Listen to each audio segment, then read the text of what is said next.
की आज जो हालत है शायद पहले कभी नहीं हुई।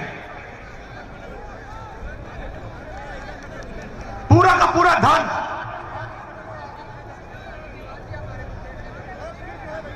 चार पांच पूंजीपति के हाथ। हिंदुस्तान के सब इंस्टीट्यूशन एक संगठन के हाथ में। मंत्री के ऑफिस में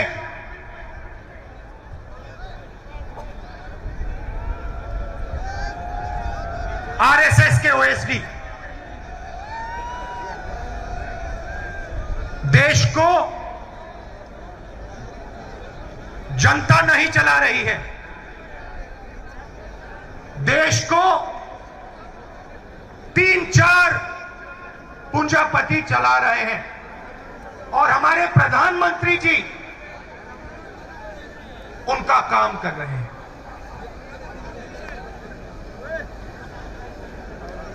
नोटबंदी हुई, जीएसटी लागू किया गया, काले कानून बनाए गए और कोरोना के समय आपने देश की जनता और देश की हालत देखी। मगर इन चीजों के बोलने से पहले मैं आज आपसे एक दूसरी बात करना चाहता हूं।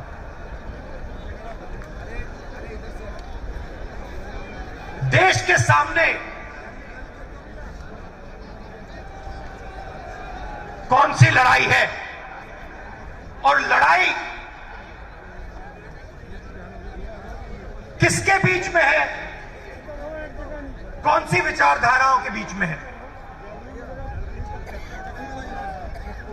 5 मिनट में मैं आपको यह बताना चाहता हूं और फिर उसके बाद महंगाई, काले कानूनों के बारे में, बेरोजगारी के बारे में खुल के आपसे बोलूं। आप जानते हो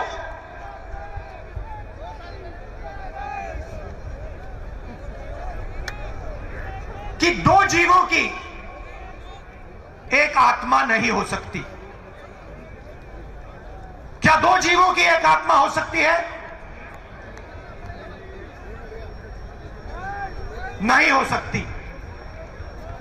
वैसे ही 2 शब्दों का एक मतलब नहीं हो सकता।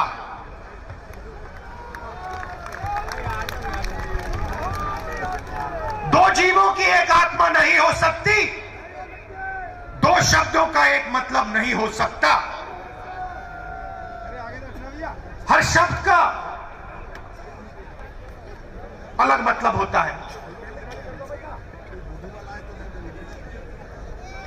देश की राजनीति में आज 2 शब्दों की टक्कर है, अलग शब्दों की। इनके मतलब अलग हैं।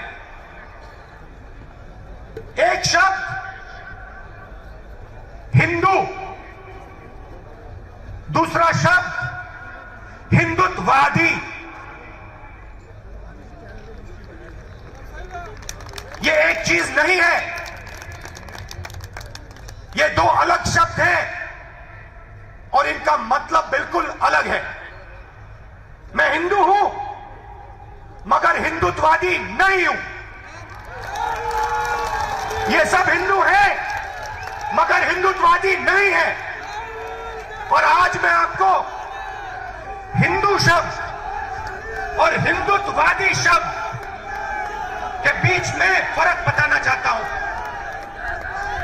भाइयों और बहनों, महात्मा गांधी हिंदू, सही बोला? महात्मा गांधी हिंदू, गोडसे हिंदुत्ववादी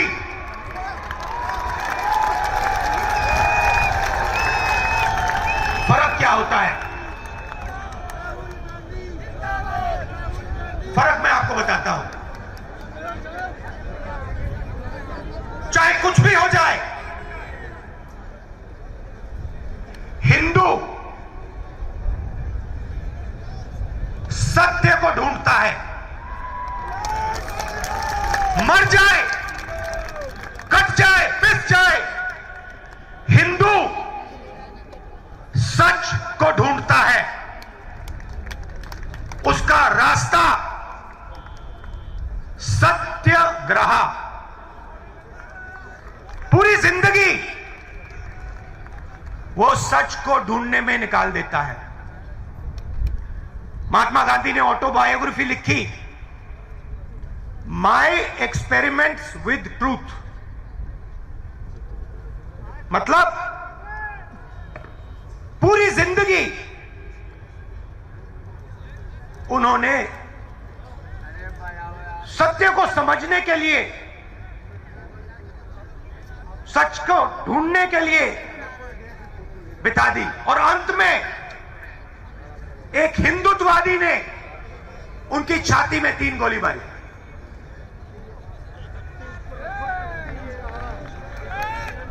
भाइयों और बहनों, हिंदुत्ववादी अपनी पूरी जिंदगी सत्ता को खोजने में डाल देता है, लगा देता है। उसको सत्य से कुछ लेना देना नहीं, उसे सिर्फ सत्ता चाहिए और सत्ता के लिए वो कुछ भी कर डालेगा।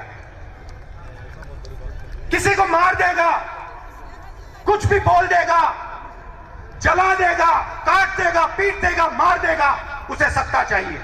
उसका रास्ता सत्याग्रह नहीं, उसका रास्ता सत्याग्रह है।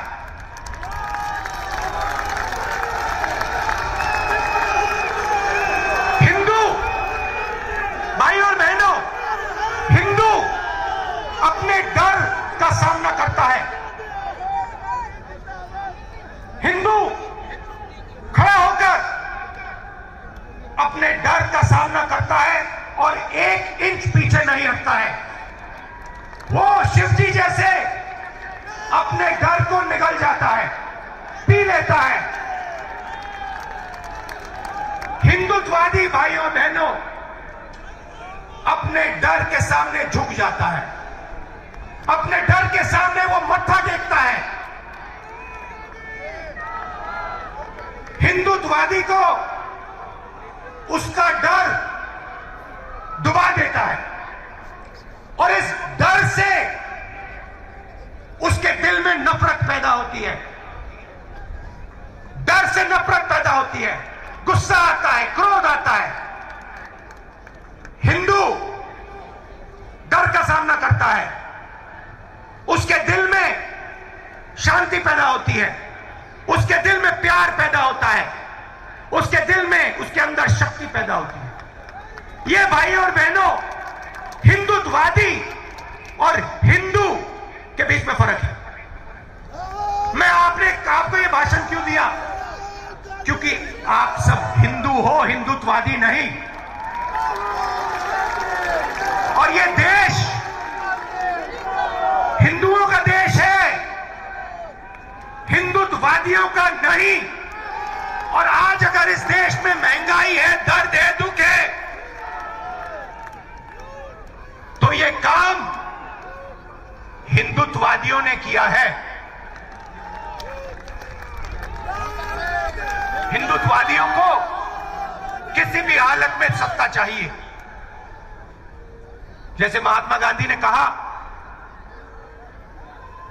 मैं सच्चाई चाहता हूं, मैं सच्चाई ढूंढता हूं, मुझे सत्ता नहीं चाहिए।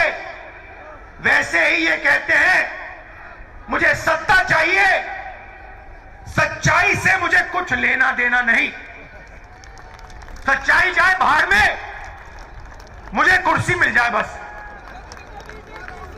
और 2014 से इन लोगों का राज है। हिंदुत्ववादियों का राज है, हिंदुओं का नहीं। सही है ना?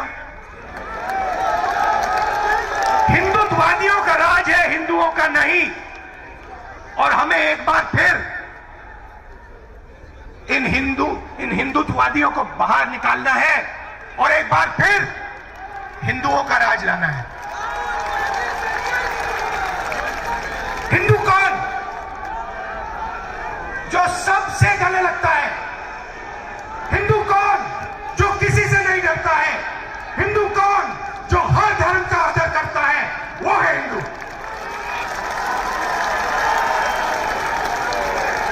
आप हमारे कोई भी शस्त्र पढ़ लीजिए, रामायण पढ़िए, महाभारत पढ़िए, गीता पढ़िए, उपनिषद पढ़िए, मुझे दिखा दीजिए कहां लिखा है कि किसी गरीब को मारना है। कहां लिखा है किसी कमजोर व्यक्ति को कुचलना है? कहां लिखा है? मुझे दिखा दो। कहीं नहीं लिखा।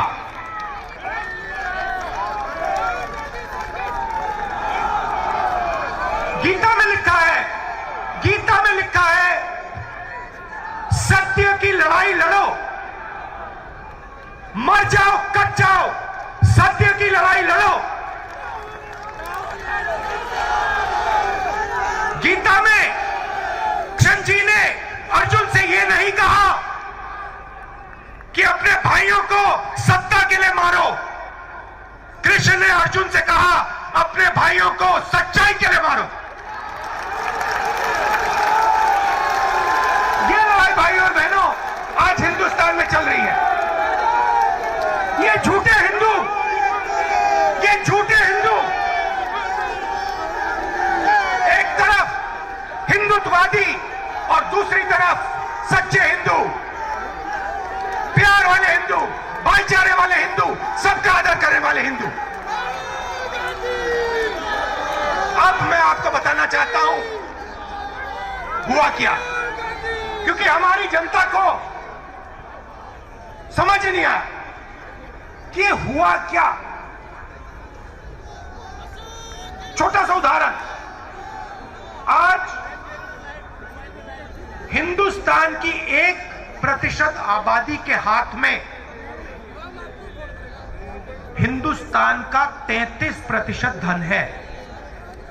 1% आबादी के हाथ में 33% धन, 10% आबादी के हाथ में 65% धन और सबसे गरीब 50% आबादी के हाथ में 6% धन। भाई और बहनों, नरेंद्र मोदी जी ने हिंदुस्तान के सबसे गरीब 50% के हाथ में इस देश का सिर्फ 6% धन छोड़ा है। यह जादू कैसे किया?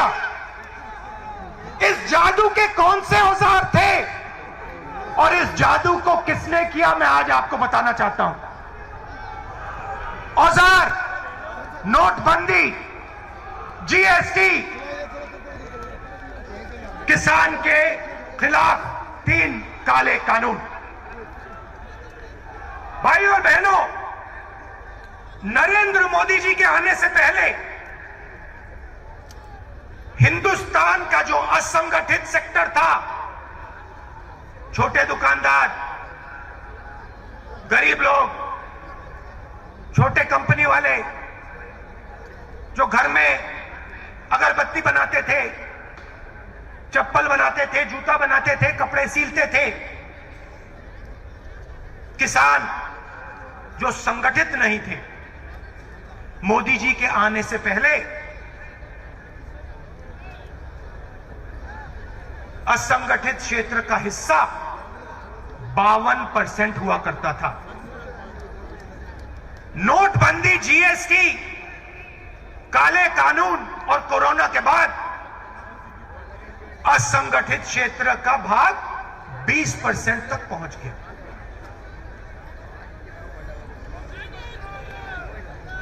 भाई और बहनों,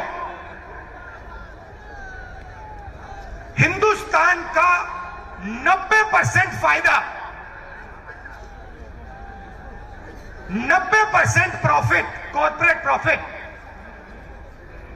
20 कंपनियों को जाता है। ये जो आप टीवी देख रहे हैं ना, ये जो इस रैली को 5 मिनट के लिए दिखाएंगे, ये उनके गुलाम है।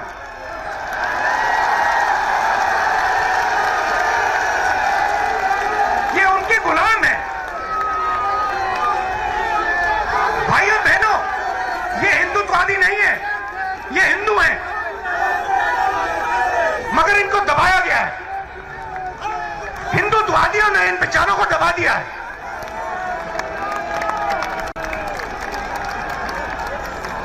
मगर हिंदू को नहीं दबाया जा सकता, कभी किया नहीं जा सकता। 3000 साल में नहीं हुआ, आज भी नहीं हो सकता।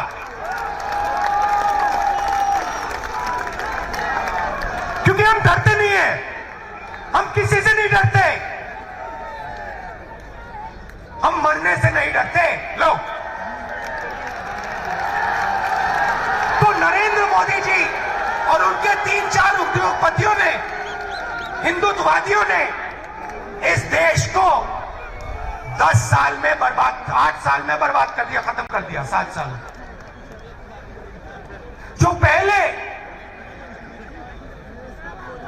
किसान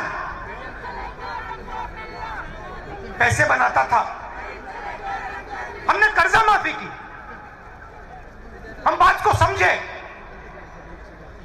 कि किसान को मदद करने की जरूरत है। कर्जा माफी की छत्तीसगढ़ के चीफ मिनिस्टर बैठे, कमलनाथ बैठे, चन्नी जी बैठे, हर स्टेट में हमने कर्जा माफी की। क्यों? क्योंकि हम जानते हैं कि किसान इस देश की रीढ़ की हड्डी है, उसके बिना कुछ नहीं हो सकता। नरेंद्र मोदी जी ने किसानों की जो आत्मा है, उनका जो दिल है, छाती में चाकू मार।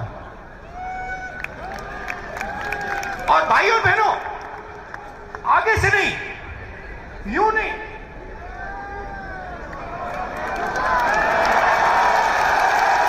आगे से नहीं, पीछे से।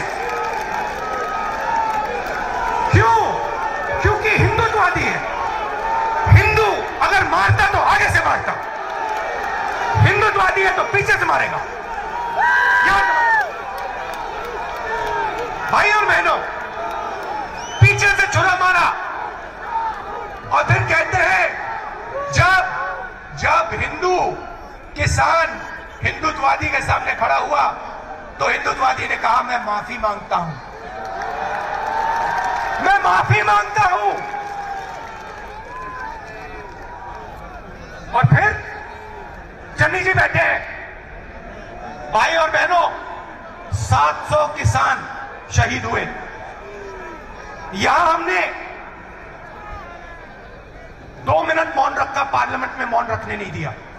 मैंने कहा, अगर आप नहीं करना चाहते मैं खड़ा हो जाता हूं। ऑपोजिशन के लोग 2 मिनट खड़े हुए, मौन नहीं किया। चन्नी जी से आप पूछिए, चन्नी जी हैं? नहीं। चन्नी जी से अगर आप पूछेंगे, कहेंगे 400 किसानों को, 400 शहीद किसान के परिवारों को पंजाब की सरकार ने 5 लाख रुपए दिए और उनमें से 152 को रोजगार दिलवा दिया है और बाकी को हम रोजगार देने जा रहे हैं। आप है ना? सही बोला। हिंदुस्तान की सरकार कहती है, पार्लियामेंट में कहती है, हमें मालूम नहीं कौन से किसान मरे, हमारे पास लिस्ट ही नहीं है, कोई किसान शहीद हुए ही नहीं। पार्लियामेंट में कहा हम कॉम्पनसेशन कैसे दें, हमें तो मालूम ही नहीं। मैंने पंजाब की लिस्ट ली, हरियाणा से 70-80 और नाम लिए, 500 लोगों की लिस्ट मैंने पार्लियामेंट में रखी और कहा देखिए पंजाब की सरकार ने मुआवजा दिया है, कॉम्पनसेशन दिया है, आप भी दे दीजिए। माफी मांगी, पहले पीछे से छुरा मारा, फिर माफी मांगी, और जब कॉम्पनसेशन देने की बात आई, 5 लाख, 10 लाख, 25 लाख रुपए देने की बात आई, तो नरेंद्र मोदी नहीं दे सकता, क्योंकि वो किसान मरे ही नहीं, वो शहीद ही नहीं हुए। तो ये जो सोच है हिंदुत्ववादियों की, चाइना की सेना हिंदुस्तान के अंदर आ जाएगी, 1000 किलोमीटर ले जाएगी, प्रधानमंत्री कहेंगे देश के अंदर कोई नहीं आया, और फिर डिफेंस मिनिस्ट्री कहेगी कि चाइना हमारे देश के अंदर आ गई, चाइना की सेना हमारे देश के अंदर है। भाइयों बहनों, थोड़ा मैं आपको पढ़ के बताना चाहता हूं। गैस सिलेंडर 2014 में 414 रुपए, 221 900 रुपए, 117% बढ़ोतरी। पेट्रोल 70 रुपए, आज 100 रुपए। डीजल 60 रुपए, आज 90 रुपए। चीनी 30 रुपए, आज 50 रुपए। घी 350 रुपए लीटर, आज 650 रुपए लीटर। आटा 15 रुपए, आज 30 रुपए। दाल 70 रुपए, आज 190 रुपए। अच्छे दिन आ गए, अच्छे दिन। किसके? हम दो, हमारे दो, उनके। एयरपोर्ट देखो, पोर्ट देखो, कोल माइन देखो, टेलीफोन देखो, सुपरमार्केट देखो, जहां भी देखो भैया 2 लोग दिखेंगे आपको, अदानी जी, अंबानी जी। उनकी गलती नहीं है। देखो भैया, आपको अगर कोई मुफ्त में कुछ दे, आप क्या वापस दे दोगे? नहीं दोगे। उनकी गलती थोड़ी है, गलती प्रधानमंत्री है, प्रधानमंत्री की है। 24 घंटा सुबह उठते कहते भैया आज अदानी अंबानी को क्या दे, चलो भैया आज एयरपोर्ट दे देते हैं, चलो भैया आज किसानों के खेत दे देते हैं, चलो आज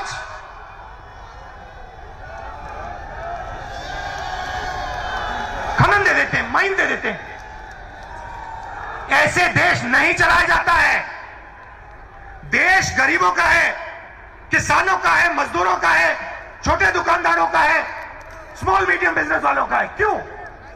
क्योंकि यही लोग इस देश को रोजगार दे सकते हैं। अंबानी जी की जगह है, अदानी जी की जगह है, मगर वो रोजगार पैदा नहीं कर सकते हैं। रोजगार हमारा किसान पैदा करता है, रोजगार छोटे व्यापारी पैदा करते हैं, दुकानदार, छोटा दुकानदार पैदा करता है। छोटे बिजनेस वाले, मिडिल साइज बिजनेस वाले, उनको तो खत्म कर दिया, मिटा दिया। भाइयों और बहनों, 1% आबादी के पास 33% धन, 10% आबादी के पास 65% धन, 50% आबादी के पास 6% धन। ये क्या हो रहा है?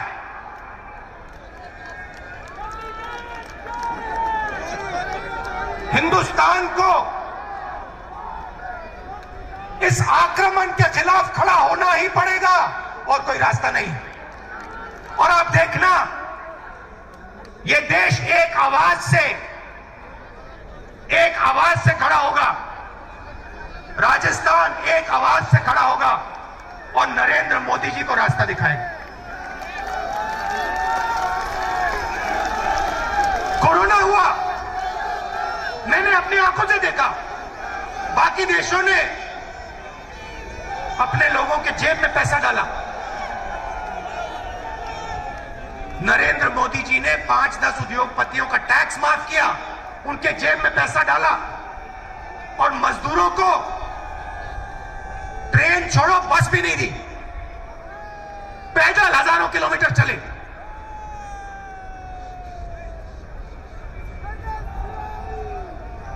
सौ 200 लोग सड़क पे मर गए।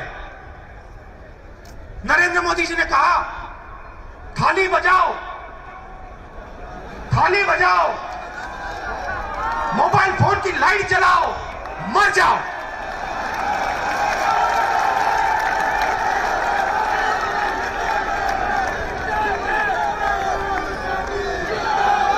रोजगार की बात करते हैं।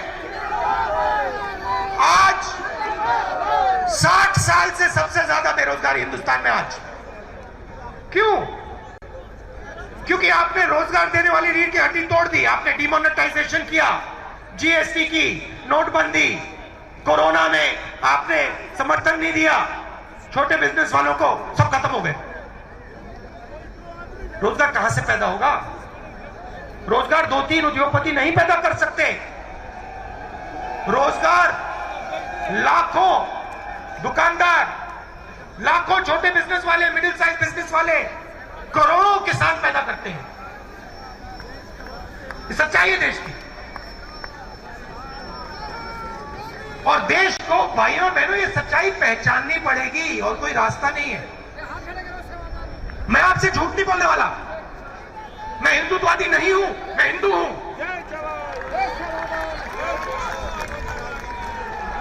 मैं डरता नहीं हूं, सत्ता मिले ना मिले कोई फर्क नहीं पड़ता। मैं सच्चाई के रास्ते से नहीं हटने वाला, मगर सच्चाई देश को पहचाननी पड़ेगी। चाइना ने अरुणाचल में, लद्दाख में हमारी जमीन ली है। मोदी जी कहते कुछ नहीं हुआ। किसान 700 किसान शहीद हुए, मोदी जी कहते कुछ नहीं हुआ।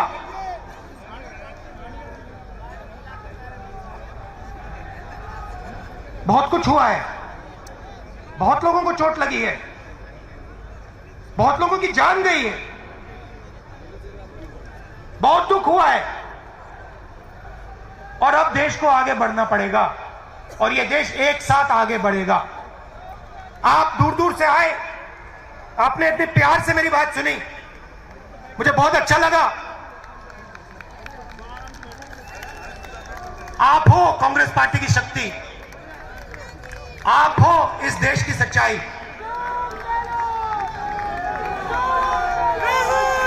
आप लड़ते हो देश के लिए।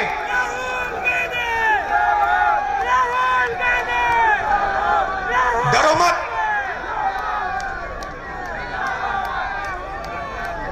डरो मत, डरो मत, कोई जरूरत नहीं डरने की।